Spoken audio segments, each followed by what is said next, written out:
அண்மைச் செய்தி. சென்னையில் சிக்னல் கோளாறு காரணமாக ஒரே நேரத்தில் அடுத்தடுத்து வந்த 2 ரயில்கள் தண்டவாளத்தில் நிறுத்தப்பட்டுள்ளது. அண்மைச் செய்தியாக பார்க்கிறோம். விவரங்களை செய்தியாளர் குணசுந்தரி வழங்க கேட்கலாம். குணசுந்தரி, இந்த சூழல் எப்படி இருக்கிறது? முழு விவரம் என்ன? வணக்கம். சென்னை எழும்பூர் ரயில் நிலையத்தை நோக்கி சென்று கொண்டிருந்த 2 புறநகர் மின்சார ரயில்கள் ஒரே தண்டவாளத்தில் இயக்கப்பட்டதால் பரபரப்பு ஏற்பட்டிருக்கிறது.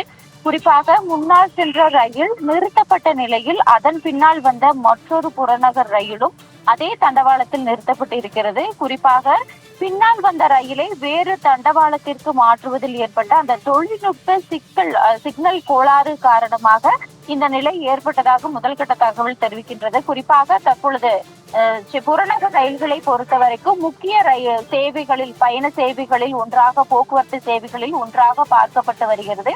குறிப்பாக சென்னையில் அதிக அளவில் மக்கள் போக்குவரத்து சேவைகளில் பயன்படுத்தக்கூடிய ஒரு சேவைதான் புறநகர் ரயில் சேவையாக இருந்து வருகிறது. அதிலும் குறிப்பாக சென்னை எழும்பூர் ரயில் நிலையத்தை பொறுத்த வரைக்கும் அதிக மக்கள் கூடும் இடமாகவும் பார்க்கப்படுகிறது. இந்நிலையில் தான் தற்பொழுது சென்னை எழும்பூர் ரயில் நிலையத்தை நோக்கி வந்த முதல் ரயில் அந்த தண்டவாளத்தில் நின்றவுடன் பின்னால் வந்த இன்னொரு ட்ரெயின் சிக்னல் கோளாறு காரணமாக அதே தண்டவாளத்தில் நின்றிருக்கிறது. இதனால் ரயிலில் பயணித்த பயணிகள் உடனடியாக இறங்கி தண்டவாளத்தை நோக்கி அதாவது நடைமேடையை நோக்கி நடக்க தொடங்கி இருக்கிறார்கள். இந்த நிகழ்வு என்பது அந்த இடத்தில் பரபரப்பு ஏற்படுத்தி இருக்கிறது. குறிப்பாக இந்த சம்பவம் குறித்து தற்பொழுது ரயில்வே நிர்வாகம் தொடர்ந்து விசாரணையும் நடத்தி வருகிறது.